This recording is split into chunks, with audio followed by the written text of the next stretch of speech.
In his first broadcast interview since the election, President-elect Donald Trump put to bed the notion he'd try to fire the chair of the Federal Reserve before his term expires in 2026. The chairman of the Federal Reserve, Jerome Powell, said he will not leave his post even if you ask him to.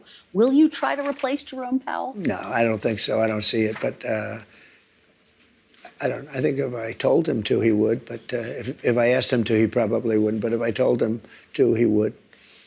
You don't have plans to do that right now? No, I don't. While wobbling on the ask versus tell, Trump's "I don't" implies Fed Chair Jerome Powell is safe in his seat. Not that Powell had any plans to leave. Some of the president-elect's advisors have suggested that you should resign. If he asked you to leave, would you go? No. Can you follow up on, do you think that legally you're not required to leave? No. Trump first appointed Powell to Fed chair in his first term, but that relationship quickly soured when Trump disagreed with the Fed's interest rate moves. I put a very good man in the Fed. I don't necessarily agree with it because he's raising interest rates. And that was just the beginning. The relationship soon became downright contentious. But since then, President Joe Biden nominated Powell for a second term as chair, which means his term is not up until 2026, well into Trump's second term. Trump has repeatedly said he believes he could do a better job and wants a bigger say in Fed decisions. I made a lot of money. I was very successful, and I think I have a better instinct than, in many cases, people that would be on the Federal Reserve or the chairman. I think it's the greatest job in government. You show up to the office once a month, and you say, let's see, flip a coin.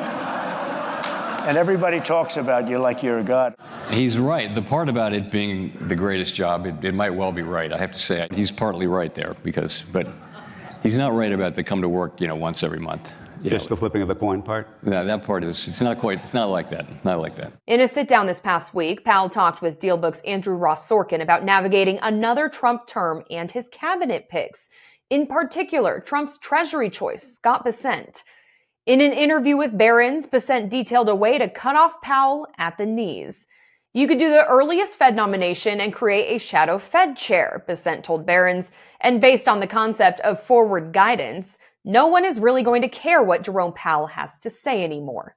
Let me say, I don't think that's on the table at all. Most importantly, with the Treasury Department, the Treasury Secretary and the Fed Chair have had breakfast or lunch together every week for 75 years. And not more than that, the institutions have to, there's got to be trust and mutual respect and acknowledgement of the different authorities and boundaries that we have, but a very constructive relationship because, in times of crisis, we work much more together under the law.